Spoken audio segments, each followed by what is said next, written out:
हरे कृष्णा। तो सभी भक्तों का हार्दिक स्वागत है। आज हम लोग भगवान की और भक्तों की कृपा से कृष्ण सेवक का 8वां अध्याय 8th चैप्टर चालू करेंगे। और ये चैप्टर ना पिछले चैप्टर का कंटिन्यूएशन है। इसमें भी मांसाहार के ऊपर में आता है। तो पिछले अध्याय में हमने मांसाहार के बारे में कुछ पढ़ा था। तो अभी ये पर्सनल एप्लीकेशन को बोलते क्या हमको मांसाहार करना चाहिए कि नहीं, उसके ऊपर में ये अध्याय है। तो जिनके पास बुक है आप लोग बुक में 8वां अध्याय खोल लें, और जिनके पास बुक नहीं है तो वो लोग यहाँ पर इसको देख सकते हैं। तो सबसे पहले हम लोग संकोच निराकरण आइस ब्रेकर करते हैं, जिसको करने के बाद हमको ये चर्चा करने में थोड़ी सी सुविधा हो जाएगी अध्याय के ऊपर में।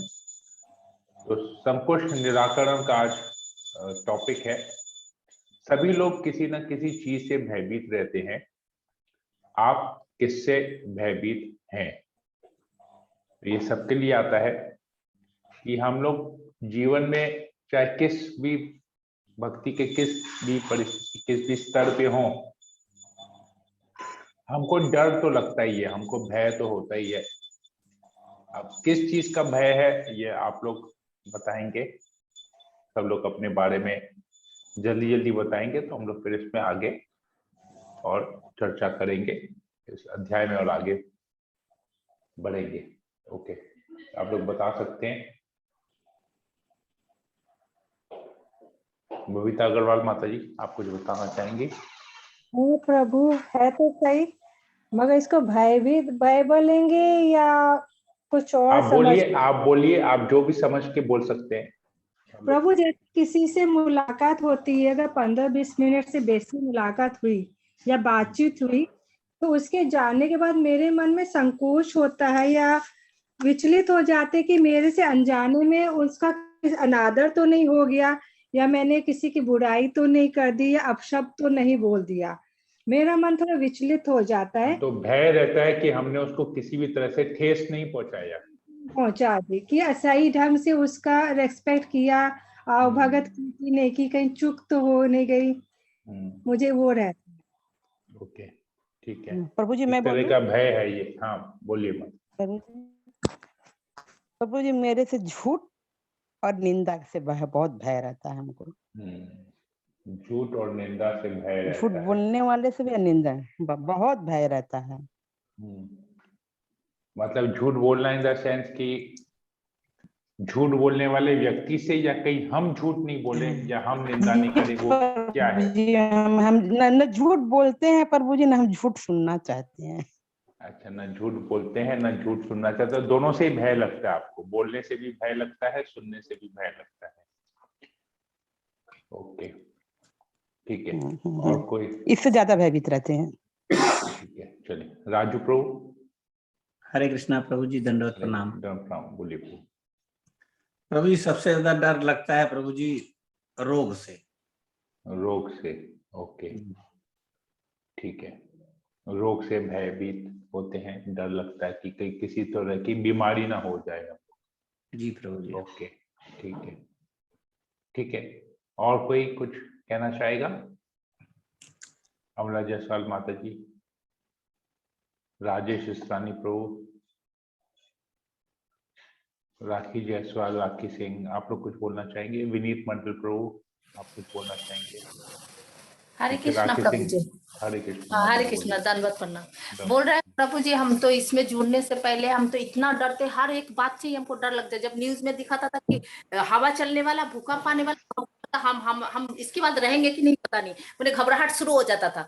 सबका परेशानी मेरे ही ऊपर आता था, जैसे लगता सारा का, हम सोचते थे कभी कभी कि क्या सबका दायित्व मेरे पास है, जब इतना परेशान हो जाते हैं, लेकिन हम अपने आप को रोक नहीं पाते थे प्रभु जी।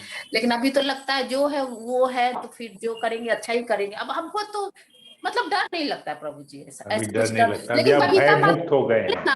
ऐसा कुछ हमको लगता है किसी बात से किसी के मतलब किसी से नाराज ना हो जाए, ये सब लगता है, बाकी कुछ डर नहीं लगता है। कोई हमसे नाराज ना हो जाए, इसका हाँ, ये डर है। लगता है। हाँ। बाकी और ऐसे कुछ नहीं है। नहीं। बाकी जो आदि भौतिक क्लेश आदि दैविक क्लेश नहीं नहीं इन प्रभु, सब से और बिल्कुल डर नहीं लगता है। लगता वो है बस। साथ में तो फिर कुछ मुश्किल ही नहीं है। अच्छा, चलिए ठीक है, बहुत अच्छा। ओके, और कोई कुछ बताएगा? ओके, राखी जयसवाल माता जी आप कुछ बोल रही थी?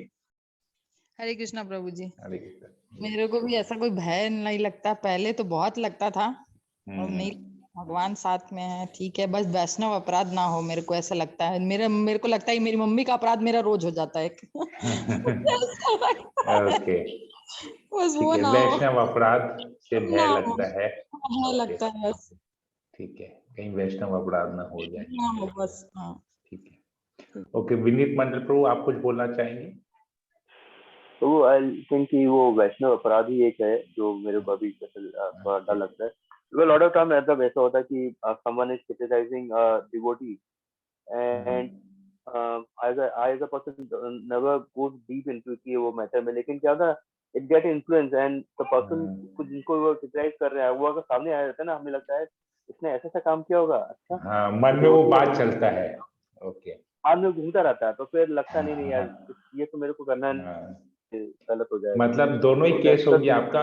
वैष्णव अपराध सुनना से भय लगता है क्योंकि सुनने से हो सकता है वो व्यक्ति सामने है तो हमारे मन में वो बात दोबारा से अचानक से आ जाए और कहीं हमसे ना वैष्णव अपराध हो जाए। क्योंकि ये हुआ था अभी रिसेंट में, साल 2 साल पहले, तो किसी के बारे में क्रिटिसाइज हुआ था, फिर वो आ गए सामने, तो फिर नहीं, ठीक है, ओके, ठीक है, वैष्णव अपराध से भय लगता है। ओके, और कोई कुछ बोलना चाहेगा इस मामले में? ओके, बबीता माता जी आपने बोल दिया। ओके, राजू प्रभु ने बोला, राखी जयसवाल माता जी ने बोला, राखी सिंह ने भी बोल दिया। ओके, सुलेखा जयसवाल माता जी ने भी बोला, विनीत मंडल प्रभु ने भी बोला। ठीक है, और किसी को कुछ बोलना है? इस बात से भय लगता है, नहीं तो फिर हम लोग आगे इसमें जाएं।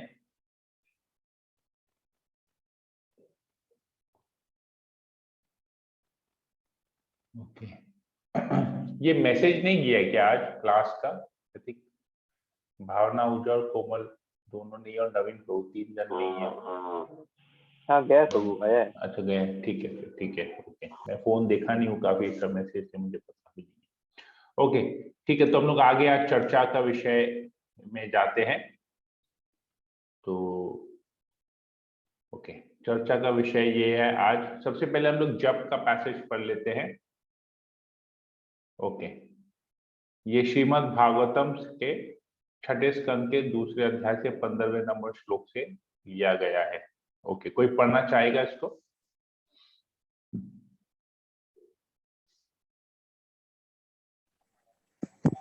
हरे कृष्णा। हाँ, पढ़ लीजिए। मैं पढ़ूं? हाँ, पढ़ लीजिए। इंदु सा माता जी आपको पढ़ना है? हाँ पढ़ रहे हैं। हाँ, पढ़ लीजिए। वह मृत्यु के पश्चात नारकीय जीवन में बच जाएगा। श्रीमद् भागवतम।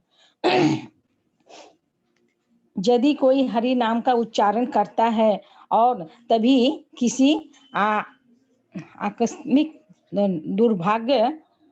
दुर्भाग्य से यथा, प्रभु जी चश्मा नहीं पहन सकते ना, नहीं पढ़ पा रहे हैं, दूसरा कोई को पढ़ने बोलिए, कोई और ने पढ़ ले प्रभु, कोई और पढ़ ले। हाँ, राजू प्रभु आप पढ़ लीजिए। दिक्कत हो रहा है, छोटा छोटा अक्षर पढ़ नहीं सक रहे।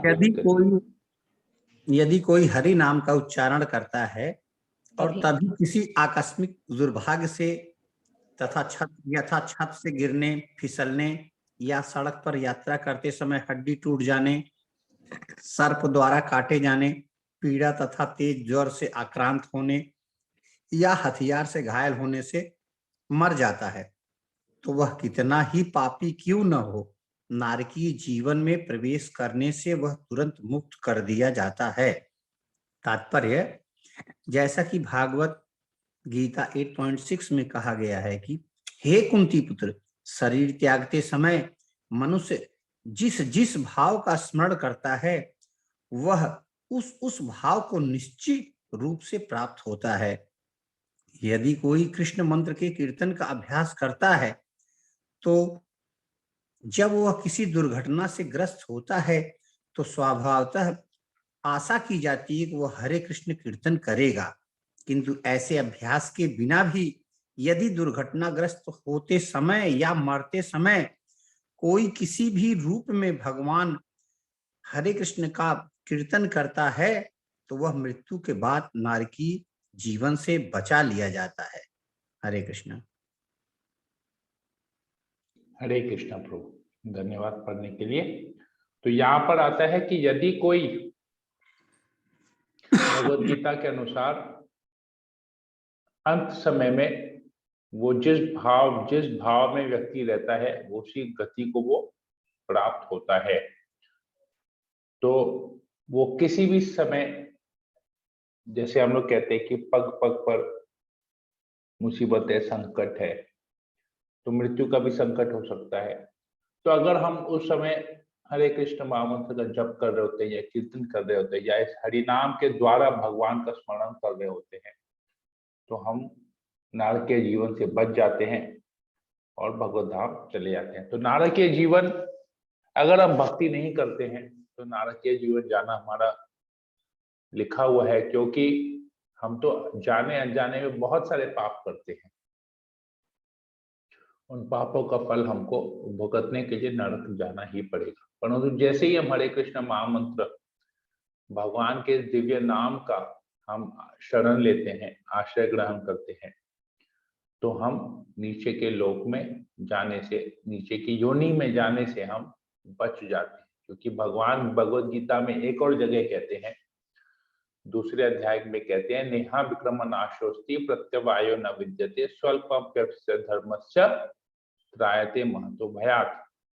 यदि कोई थोड़ी सी भी भक्ति करता है, इस भक्ति के मार्ग में थोड़ी सी भी भक्ति करता है, स्वअल्पस्य धर्मस्य, स्वल्पम धर्मस्य, स्वअल्प मतलब बहुत थोड़ी सी, अल्प मतलब थोड़ा, स्व मतलब स्वअल्प मतलब बहुत थोड़ा, जरा सा भी अगर कोई भक्ति करता है धर्म के मार्ग पे, कौन से धर्म के मार्ग में? धर्मं तु साक्षात भगवत प्रणीतम, वो धर्म जो भगवान कहते हैं वही धर्म। और भगवान क्या कहते हैं? गीता, मतलब गीता के अनुसार, भगवत गीता के अनुसार कोई व्यक्ति अगर भक्ति करता है, थोड़ी सी भी भगवत गीता के अनुसार अपना जीवन व्यापन करता है, त्रायते महतो भयात्, भगवान कहते हैं मैं उसके बड़े से बड़ी मुसीबत से उसकी रक्षा में करता हूं, महान भय से, त्रायते महतो भयात्, मह मतलब बहुत बड़ा, महान, भयात् भय से, भगवान कहते हैं वो मुक्त हो जाता है, वो छूट जाता है।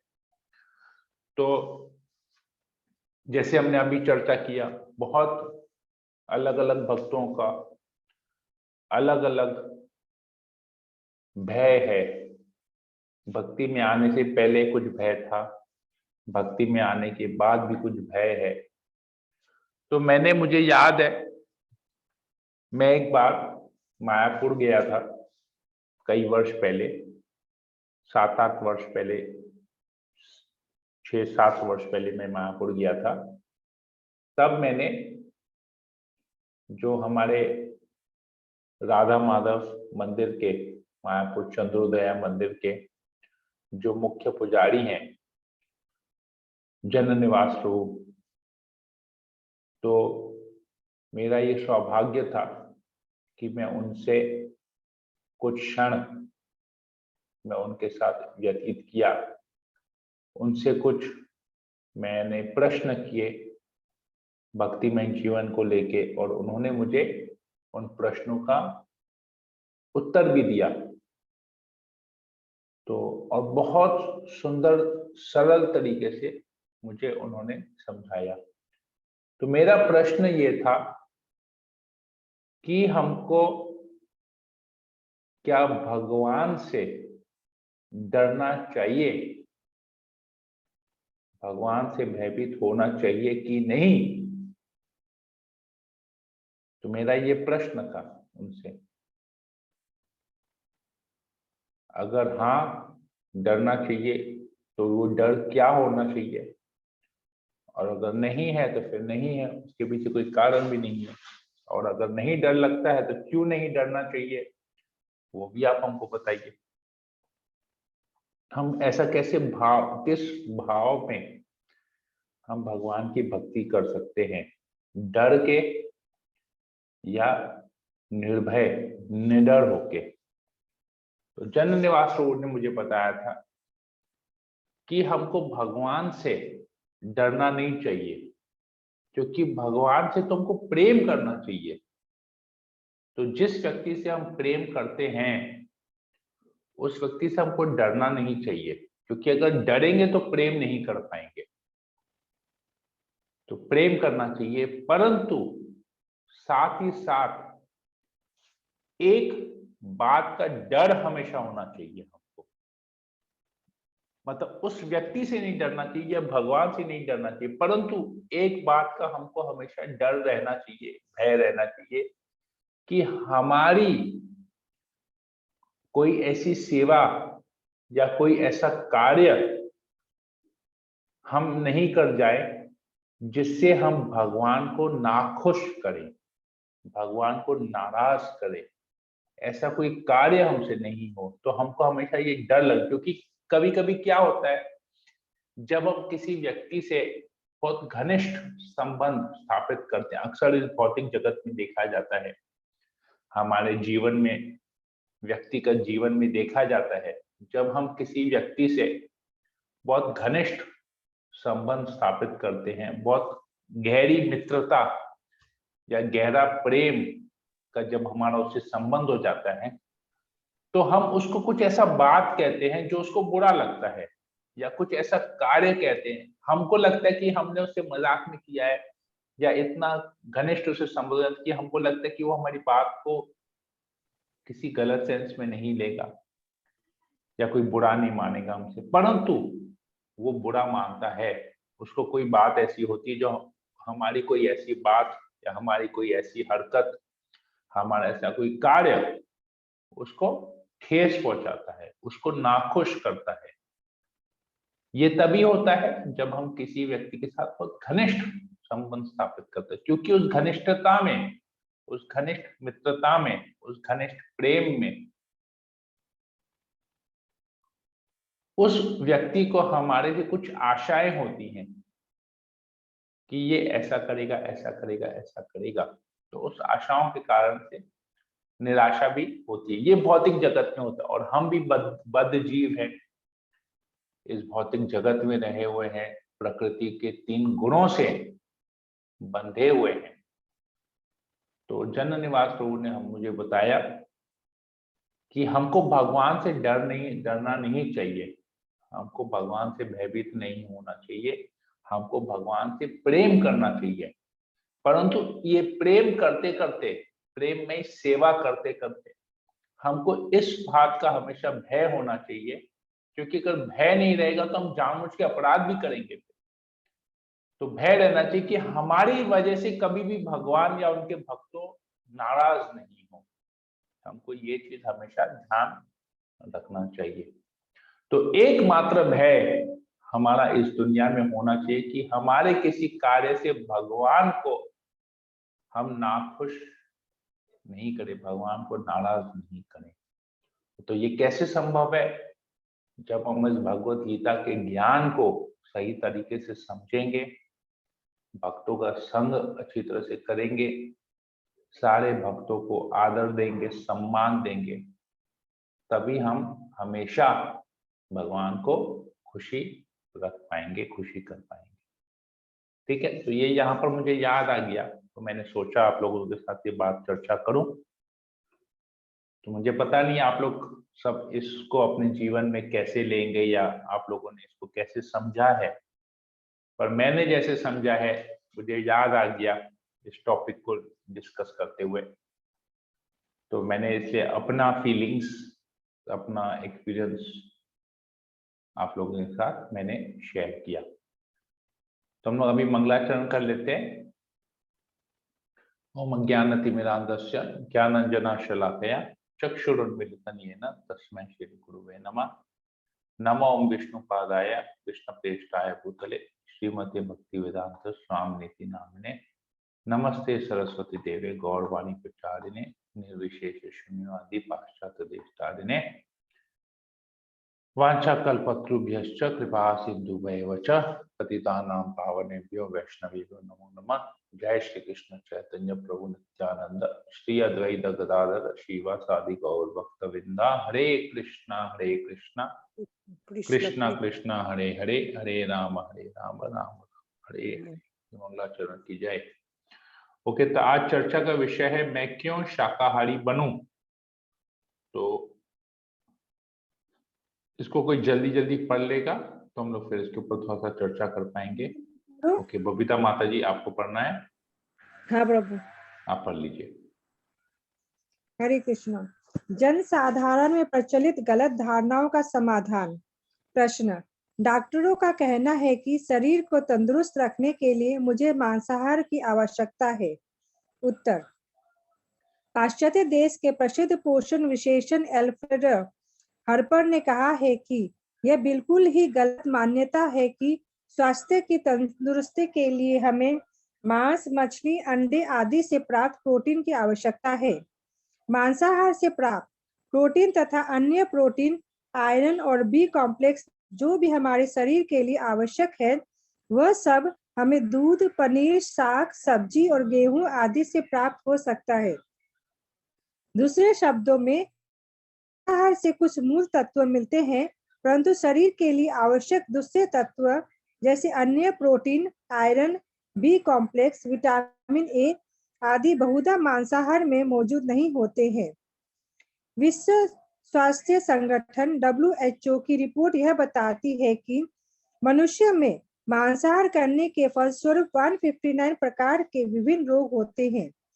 मांस में पित्त सांद्रव कोलेस्ट्रॉल बहुत अधिक मात्रा में रहता है, वह धमनियों में जम जाता है और हृदय की ओर रक्त प्रवाह अवरोधित हो जाती है। अतः हृदय के रोग मांसाहारियों को अधिक होते हैं। मांसाहार धीरे धीरे हड्डियों को कमजोर बना देता है और उनका क्षय होता रहता है। मांसाहारियों की तुलना शाकाहारियों की हड्डी अधिक मजबूत है। शाकाहारियों को हृदय रोग होने की संभावना 24% कम होती है। उनका ब्लड प्रेशर और कोलेस्ट्रॉल का स्तर कम होता है। उच्च स्तर पर हृदय रोग, पक्षाघात, स्ट्रोक और किडनी फेलियर होता है। मांसाहारियों को आंत कैंसर होने की संभावना शाकाहारियों की तुलना में 2.5 गुना अधिक है। अंडा विभिन्न विषाक्त एवं क्षतिकारक पदार्थों से परिपूर्ण रहता है। अंडा विभिन्न मारात्मक बीमारियों का कारण है। अधिक कोलेस्ट्रॉल के कारण हृदय के रोगों का खतरा बढ़ जाता है। मुर्गी विभिन्न गंदे पदार्थ जैसे बलगम, पोका, मकड़ी, नाक की मैल और अन्य मलिन चीजें खाती है। अंडा उन्हीं से बनता है। प्रश्न उठता है कि क्या अंडा खाने से मनुष्य की बुद्धि और विवेक का विकास हो सकता है? दूध और दूध के अन्य पदार्थों में प्रोटीन, कैल्शियम एवं विटामिन प्रचुर मात्रा में पाए जाते हैं। पूर्ण दूध में 38% उच्च प्रोटीन होता है।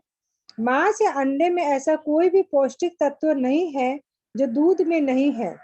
दूध हृदय रोगी के लिए हितकारी है क्योंकि दूध खून में कोलेस्ट्रॉल की मात्रा कम करता है।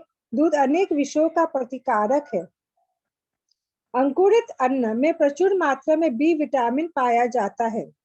विटामिन सी की मात्रा उसमें 10 गुना बढ़ जाती है। विशेषज्ञों के अनुसार आधा लीटर दूध से हमें इस विटामिन की उपयुक्त मात्रा मिल जाती है। दही, डोसा, ढोकला एवं जलेबी आदि विटामिन B12 के उत्तम स्रोत है। रसिया के अबकाशियासा में सभी की आयु लगभग 100 साल होती है। ये सभी लोग पूरी तरह से शाकाहारी हैं। कश्मीर में पूजा बिरादरी के लोग भी शाकाहारी हैं, इससे वे सब निरोगी होते हैं और उनकी आयु लंबी होती है। दूसरी ओर एस्किमो लोग सिर्फ मांसाहार करते हैं, जिसके कारण विभिन्न रोगों से पीड़ित रहते हैं। 35 वर्ष की आयु में ही वे निष्क्रिय, सुस्त और मंद हो जाते हैं। महाभारत के समय में सभी लोग शाकाहारी थे, जिसके कारण लोग 100 साल तक जीते थे और उनकी लंबाई 7 से 8 फीट थी। मांसाहार करने की बात जब भी उठती है तो हम यही कहते हैं कि ये डॉक्टर की सलाह है, पर हमारे मांसाहार करने का वास्तविक कारण वह नहीं होता। चलिए देखते हैं कि साधारणतः हम डॉक्टर की सलाह को कितना मानते हैं। यदि हमें सच में इस शरीर की देखभाल करनी होती तो फिर हम धूम्रपान, शराब, तंबाकू क्यों लेते, जबकि हमें पता है कि ये सब स्वास्थ्य के लिए कितने हानिकारक है। हम देर रात तक जगकर, अपवित्र भोजन खाकर, बुरी आदतें बनाकर, देर रात तक फिल्म और सीरियल देखकर और फिर सुबह 8 से 9 बजे तक सोकर केवल अपनी इंद्रिय को तृप्त करते हैं। यह सब हमारे शारीरिक और मानसिक स्वास्थ्य पर कितना बुरा असर छोड़ता है, परंतु इस विषय पर न हम कभी सोचते हैं और न ही इस पर तर्क कर देते हैं। तो वास्तव में न हम डॉक्टर के उपदेश का पालन कर रहे हैं और न ही शरीर के उपाच्य मेटाबॉलिज्म के बारे में सोच रहे हैं। हम केवल अपने स्वादानुसार कार्य कर रहे हैं, अपनी बुरी आदतों के अनुसार चल रहे हैं। बहुत बहुत धन्यवाद बबीता अग्रवाल माता जी पढ़ने के लिए। तो यहाँ पर हम लोग बहुत कुछ पढ़ा मांसाहार के बारे में कि क्या प्रॉब्लम हो सकते हैं। सबसे पहला प्रॉब्लम है कि हमको डॉक्टर बोलता है कि आप खाओ, नहीं तो आपको शरीर में प्रोटीन, विटामिन इत्यादि नहीं मिलेगा। लेकिन जो इस स्वस्थ व्यक्ति है, जो दूध, पनीर, ग्रीन वेजिटेबल्स और अन्न जिसके डाइट में ऑलरेडी है, तो उसको कभी भी मांसाहार की जरूरत नहीं है। उसको जितने भी जरूरी केमिकल्स है, जैसे आयरन है, विटामिन ए है, विटामिन सी है, प्रोटीन है, उसको सब कुछ इन चीजों से मिल जाएगा। कैल्शियम है, ये सब मिल जाएगा। दूध और उसके प्रोडक्ट्स, ग्रीन वेजिटेबल्स, इन सब से उसको प्रचुर मात्रा में शरीर के लिए जो जो जरूरत है वो सब यहाँ से मिल जाती है। सबसे बड़ा प्रॉब्लम आता है मांस खाने से कि उसमें कोलेस्ट्रॉल की मात्रा बहुत ज्यादा होती है, और कोलेस्ट्रॉल हाई होने से ब्लड प्रेशर का प्रॉब्लम, हार्ट का प्रॉब्लम, शुगर का प्रॉब्लम होता है। और हार्ट का प्रॉब्लम होगा तो आयु कम होगी, जल्दी थक जाएंगे, उससे फिर सांस की प्रॉब्लम होगी, बहुत सारे प्रॉब्लम्स आदि होते हैं। प्लस अगर हम मांसाहार करते हैं तो हमको ये देखना है कि हम जो जैसे मुर्गी खाते हैं, तो मुर्गी का भोजन क्या है। मुर्गी तो गंदी चीजों को खाते हैं, उस गंदी चीजों से अंडा भी बनता है। तो ये सब चीज, गंदी चीज से जो गंदा प्रोडक्ट बन रहा, हम उस गंदी चीज को ही खा रहे हैं।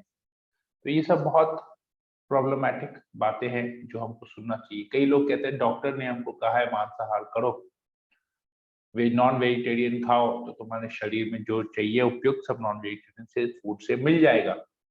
परंतु डॉक्टर तो कहते हैं कि सिगरेट मत पियो, डॉक्टर कहते हैं शराब से भी प्रॉब्लम होगा, सिगरेट से भी प्रॉब्लम होगा, जल्दी जल्दी सो जाओ, early to bed early to rise. तो ये सब बातें तो हम डॉक्टर की मानते नहीं है, तो क्यों हम केवल नॉन वेजिटेरियन के ऊपर, की डॉक्टर कहता है नॉन वेज खाने से हम खा रहे हैं, तो क्यों हम डॉक्टर का नाम लेते हैं। अगर वाकई में हम अपने इस शरीर से प्यार करते हैं, शरीर की हमको देखभाल करनी चाहिए, इच्छा है कि हम अपने शरीर की देखभाल करें, स्वस्थ रहें, तंदुरुस्त रहें, तो हमको एक डिसिप्लिन लाइफ एक जीना पड़ेगा। तो उसमें फिर डिसिप्लिन लाइफ मतलब फिर हमको वेजिटेरियन, प्योर वेजिटेरियन फूड पे आना चाहिए, क्योंकि हमको वहीं से सब कुछ मिल जा रहा है और हमारी आयु भी अच्छी हो जाती है, हम फुर्त भी रहते हैं, स्वस्थ भी रहते हैं, तंदुरुस्त भी रहते हैं और रोगों से दूर रहते हैं, और हमारी आयु भी अच्छी होती है। हम कृष्ण भक्ति और अच्छी तरह से कर पाएंगे, हमारी सोच अच्छी हो जाएगी, हमारी चेतना अच्छी होगी। ये सब बातें हैं अगर हम वेजिटेरियन बनते हैं। और नॉन वेजिटेरियन बनते हैं तो ये सब बातों से दूर रहेंगे। हृदय के प्रॉब्लम्स, शरीर के प्रॉब्लम्स, कोलेस्ट्रॉल के प्रॉब्लम, शुगर प्रॉब्लम, बहुत सारी बीमारियों के, मतलब हमारा जो शरीर है वो बीमारियों का पिटारा बन जाएगा अगर हम नॉन वेजिटेरियन फूड के ऊपर अपना डाइट, नॉन वेजिटेरियन डाइट अगर रखते हैं। तो ठीक है, तो हम लोग यहीं पर आज कथा को विराम देते हैं। अगर किसी को कोई प्रश्न है या कोई कमेंट है तो मैं ले सकता हूँ, कुछ चर्चा कर लेंगे, क्वेश्चन आंसर सेशन कर लेंगे, फिर इसको एंड करेंगे। ओके, सुनीता जायसवाल माता जी, आपको कुछ पूछना था? नहीं प्रभु जी। ठीक है, राखी जायसवाल। हरे कृष्णा प्रभु जी। हरे 3 दिन से प्रशंसा और यश भी आपका क्लास कर रहे हैं, वो बात करेंगे। ओके, हरे कृष्णा प्रभु जी, बहुत हरे अच्छा कृष्णा लगा। प्रशंसा, वेरी गुड। ओके, आज यश, कल 6 प्रकार के लोगों के बारे में आप बताए थे प्रभु जी। परसों बताया था। परसों वो यश सुना तो आज उसके चाचू ने उससे क्वेश्चन पूछा, अच्छा बताओ यश तुम नॉनवेज क्यों छोड़ दियो? तो वो चुप था, बोले कि अच्छा लगता है तुमको कोई प्रीच किया? बोले हाँ मेरे को प्रीच किया गया है इसलिए मैं छोड़ दिया। तो बोले अच्छा तुम नॉनवेज रेस्टोरेंट का खाना वेज क्यों नहीं खाते हो? बोले क्यों? देखिए वो जो बनाता है, जो खाता है, जो लाता है, वो सब 6 तरह के वो पाप करते हैं, तो मुझे उनका खाना खा के पाप नहीं अपने ऊपर डालना था, बोल के नहीं खाता। ओके या मैंने बोला कि देखिए वो सुन के गया था, आज आंसर देके आके मुझे तुरंत बोला कि मुझे ऐसा पूछा, मैंने आंसर दी। तो देखिए ज्ञान एक्चुअली कितना जरूरी है, कब कैसे कहाँ इस ज्ञान का उपयोग होता है हमको पता नहीं है। हाँ, हो जाता है। तो ये प्रशंसा परसों से आई है ना, हम लोग तीनों जन आपका ये क्लास कर रहे हैं, ये दोनों। अभी मैं बोली प्रशंसा तो अभी बहुत खुश है, बैंगलोर में राजभोग खा के आई है। हाँ थैंक यू। ओके, ठीक है। ओके, और किसी को कोई प्रश्न या कमेंट है? अमला जायसवाल माता जी, अंशु मित्तल माता जी, बबीता अग्रवाल माता जी, इंदु शाह माता जी, कोमल पंजाबी, लीलावती मोहिनी माता जी, मुकेश शाह प्रभु, मंजू जायसवाल माता जी, राजेश जसवानी प्रभु, राजकुमार जायसवाल प्रभु, राखी सिंह माता जी, सुनीता माता जी, सुलेखा माता जी। ओके, कोई प्रश्न है किसी को? बबीता माता जी जी। प्रभु जी। हाँ सुलेखा प्रभु जी माता हरे जी, कृष्ण। पूछिए। हरे कृष्ण। हाँ, सात गो ये भागवत आया है, भागवत गीता, एक कृष्ण लीला पुरुषोत्तम। वही 8 ठीक आया। है, 7 ठीक है। भगवत गीता और एक कृष्ण बुक आपके पास आया हाँ होगा। हाँ, कृष्ण लीला। जी जी, ओके। बबीता माता जी, आपको कुछ पूछना था? पूछने पर कमेंट है, काफी लोग अभी भी नॉनवेज खाते, एग को वेज बोलते हैं, क्योंकि एग तो वेज को नहीं खाते। और वो अगर साइंटिफिकली देखें, this is the menstruation cycle of हेन। एक्चुअली अंडा को वेजिटेरियन बोलने का रीजन आपको पता है क्यों वो लोग बोलते हैं? रीजन पता है? नहीं प्रभु, वही समझना। रीजन, तर्क ये दिया जाता है, एक्चुअली रीजन गलत है, लेकिन लोग अपने मन गलत कुछ ना कुछ एक्सक्यूज देना चाहते हैं, तो कहते हैं उसके पीछे जो कारण है, ये बात मुझे एक गुजराती व्यक्ति ने बताई थी। अब मैं आपको बताता हूँ कितने साल पहले मैंने ये सुना था ये बात। तब मैं क्लास 12, क्लास 11, 94-95 की बात कर रहा हूं। हाँ, तो सोचिए 94-95 कितने वर्ष हो गए? 27-28 साल पहले। हाँ, तब 27-28 ईयर्स पहले मैंने ये बात सुनी थी। मेरे मामा जी आए हुए थे अहमदाबाद से, उनके साथ उनके कुछ गुजराती फ्रेंड्स आए हुए थे, 2-3 फ्रेंड्स आए हुए थे, जिसमें से एक व्यक्ति, एक गुजराती को अंडा रोल, यहाँ का कलकत्ते का जो फेमस है अंडा रोल, वो उसको खाने की इच्छा थी। और वो भी कहाँ का? न्यू मार्केट एरिया में बादशाह रेस्टोरेंट है और बहुत फेमस है रोल के लिए। अगर आप लोग जो कलकत्ते के रहाकू हैं कई सालों से, उनको पता होगा, जिनको न्यू मार्केट एरिया का आइडिया है, तो उन्होंने ये नाम जरूर सुना होगा, बादशाह रेस्टोरेंट। रोल का कंसेप्ट बनाने वाला वही था, अंडा रोल, चिकन रोल, ये सब का कंसेप्ट वही लाया था। तो हम लोग वहां पर जाके, क्योंकि मैं भी तब नॉन वेजिटेरियन था, तो हम लोग वहां पर जाके बैठ के प्रॉपर रेस्टोरेंट में बैठ के रोल खा रहे थे। तब उसने हमको बताया ये बात कि अंडा जो है ना वो वेजिटेरियन है। कौन सा अंडा? जो अंडा हम लोग खा रहे हैं वो अंडा वेजिटेरियन है। सब अंडे वेजिटेरियन नहीं होते हैं। जो हम लोग खाते हैं वो अंडा वेजिटेरियन होता है। तर्क उसने ये दिया कि क्योंकि उस अंडे से, जो हम लोग खा रहे हैं, उस अंडे से बच्चा नहीं होता है, वो अंडा सिर्फ खाने के लिए बनाया जाता है। हम बोले अरे वाह, क्या लॉजिक आपने दिया है हमको। कि हमने बोला फिर आपको पता नहीं है, क्योंकि मेरे फ्रेंड का एक अंडे का बिजनेस है, उसका आज भी है न्यू मार्केट में, परंतु वो मतलब उसको बीच में रोग हुआ था, बहुत भयंकर रोग। मेरे उम्र का ही है, मेरे से 1 साल छोटा है, मुस्लिम फ्रेंड है। उसको कैंसर का रोग हुआ था। तो उस कैंसर के रोग से जब वो बच के निकला बाहर, उसने बोला, उसने तौबा कर लिया कि मैं अब से नॉन वेजिटेरियन प्रोडक्ट का बिजनेस नहीं करूंगा, मतलब अंडा चिकन का बिजनेस नहीं करूंगा। और बिजनेस से निकल गया, मतलब उसने छोड़ दिया अपने पिता के बिजनेस को। बोला मैं जीवन भर कुछ दूसरा कर लूंगा, परंतु मैं इस बिजनेस में कभी नहीं घुसूंगा। तो वो हमको दिखाता था, क्योंकि उसका ट्रक का ट्रक अंडे का आता था। वो बोलता था गर्म के समय, बोला ये अंडा में ना, जब गर्मी बहुत ज्यादा होती है ना कलकत्ता में, तो ये बहुत अंडा जब काफी समय तक एक्सपोज रहता है सन में, जैसे ट्रक में आते हैं, तो ट्रक में अगर ठीक से कवरिंग नहीं होता है और ट्रक मान लीजिए लेट हो गया कलकत्ता पहुंचने में, बहुत देर तक धूप में खड़ा रहा, तो वो अंडा में अपने आप चूजा जो है, अंडा फट के उसमें से चूजा निकलता है। बोला कितना, तो उसने हमको मार्केट में दिखाया था कि देखिए कैसा होता है गर्म में हमारा कितना लॉसेस यहाँ पर होता है।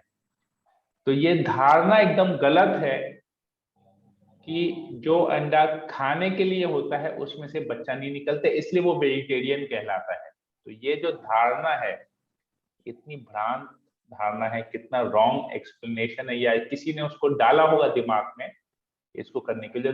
और कई साल पहले तो हमने ये भी देखा कि चाइना में वो लोग अंडा का फैक्ट्री है, मतलब वो जैसे चॉकलेट का फैक्ट्री होता है, चॉकलेट बनता है, सब्जियां बनती है फैक्ट्री में, ये वो वैसे अंडे का फैक्ट्री है। पूरे अंडे का शेप में वो लोग अंदर का जो मटेरियल रहता है वो उसको फैक्ट्री में मैन्युफैक्चर करते हैं, और फिर उसको अंडे में डालते हैं, फिर अंडे को सील करते हैं। मतलब वो पूरा आपको देखने से अंडा लगेगा, पर एक्चुअली वो फैक्ट्री मैन्युफैक्चर्ड है। उसके अंदर में कोई मुर्गी मुर्गा का कोई लेना देना नहीं है। एक फैक्ट्री प्रोडक्ट, जैसे फैक्ट्री में पाउडर बनता है, चाय बनती है, जो भी इत्यादि बनता है, फैक्ट्री प्रोडक्ट्स जो हम लोग खाते हैं, जो पैकेज फूड जो हम लोग खाते हैं, पैकेट फूड, तो उसी प्रकार वो अंडा भी फैक्ट्री में बनता है, और उसको वो लोग वेजिटेरियन बोल के, मैन्युफैक्चर्ड इन फैक्ट्री, और उसी को वेजिटेरियन बोल के बेचते हैं। तो ये सब चाइना का भी इसमें करतूत है कि उसको वो लोग प्रचलित, इसको फेमस करना चाहते हैं। इसीलिए ये जो अंडा वेजिटेरियन है बोल के, ये सब की वजह से ये आया गया है, अंडा वेजिटेरियन है। अब समझ में आया क्यों ऐसा लोग जो शुद्ध वेजिटेरियन, शुद्ध थे शाकाहारी, वो लोग भी और कुछ नहीं खाएंगे लेकिन अंडा खाएंगे। तो ये 2 रीजन मैंने आपको बताया, ये सबसे फेमस 2 रीजन है जिसकी वजह से लोग अंडा को वेजिटेरियन की कैटेगरी में लाके उसको खाते हैं। ठीक है, आई होप मैं क्लियर हुआ रोहिता माता जी। तो ये धारणा है, तो ये एकदम भ्रांत है, और एक फैक्ट्री मैन्युफैक्चर्ड होता है, और एक ये रीजन है जो लोग देखते हैं, पर इनको पता नहीं है, क्योंकि इन्होंने देखा नहीं। हमने तो अपनी आंखों के सामने देखा हुआ है अंडा कैसे गर्म में फट जाता है, उसमें से चूजा निकलता है। तो ये एकदम भूल बात है, गलत बात है कि इसमें से बच्चा नहीं निकलेगा, क्योंकि उसको अंडे को जैसे हीट देंगे ना, किसी भी अंडे को हीट देंगे, अगर वो नेचुरल प्रोडक्ट है, और है तो नेचुरल साइकिल के प्रोडक्ट है, गंदी प्रोडक्ट है, गंदी चीज है, और जैसे उसको अगर हीट देंगे, प्रॉपर नेचुरल प्रोसेस में हीट देंगे, उसमें से चूजा निकलना ही निकलना है। वो वेजिटेरियन की कैटेगरी में एकदम नहीं आता है। कैसे आएगा? अंडा है, वेजिटेरियन हो ही नहीं सकता है, उसमें से एक जीव है उसके अंदर में, वेजिटेरियन हो ही नहीं सकता है। ओके, और कोई प्रश्न किसी को या कोई कमेंट किसी को? क्लियर है ये बबीता माता जी ने जो बात कहा और हमने जो उसका एक्सप्लेनेशन दिया? क्लियर है प्रभु। बाकी सबके लिए भी क्लियर है ये बात, या यहाँ पर कोई और किसी का विशेष अपना एक टिप्पणी है? ओके, हरे कृष्णा प्रभु जी, क्लियर है प्रभु जी, क्लियर है, ठीक है, बहुत बहुत धन्यवाद। तो हम फिर यही, और किसी को कोई प्रश्न नहीं है, कोई कमेंट नहीं है? गया का प्रोग्राम पूछना था। गया का प्रोग्राम कैंसिल है। अच्छा, गया का प्रोग्राम कैंसिल है, कल ऑफिशियल अनाउंसमेंट हो जाएगा। गया का प्रोग्राम कैंसिल है, कोई नहीं, जिस हिसाब से ये जो कोविड के केसेस बढ़ रहे हैं तो गया का मंदिर बंद हो गया है। वहां के बिहार गवर्नमेंट ने ऑलरेडी अनाउंस कर दिया है कि कोई भी टेम्पल वगैरह सब बंद हो जाएंगे अभी। तो हम गए भी ना वहां पर, तो हमको सब कुछ बंद मिलेगा वहां पर, हम कहीं कुछ दर्शन वगैरह कुछ कर नहीं पाएंगे। भीड़ लेके तो जा ही नहीं सकते हैं, वहां पर सेग्रीगेट होके जाना पड़ेगा, इसलिए ये कैंसिल है। फर्दर नोटिस तक कैंसिल है। मुझे अभी खाली जिनको हमने एडवांस दिया था उनसे मुझे एक बार बात करना है कि वो लोग एडवांस के लेके क्या करेंगे। ठीक है, हरे कृष्णा। तो मैं सेशन को यहीं पर एंड करता हूँ। हरे कृष्णा कृष्ण कृष्ण हरे हरे, हरे राम राम राम हरे हरे। वाञ्छाकल्पतरुभ्यश्च कृपा सिन्धुभ्यैव च पतितानां पावनेभ्यो वैष्णवेभ्यो नमो नमः। संवेद भक्त वृंद की जय, श्रील प्रभुपाद की जय। हरे कृष्णा। हरे कृष्णा।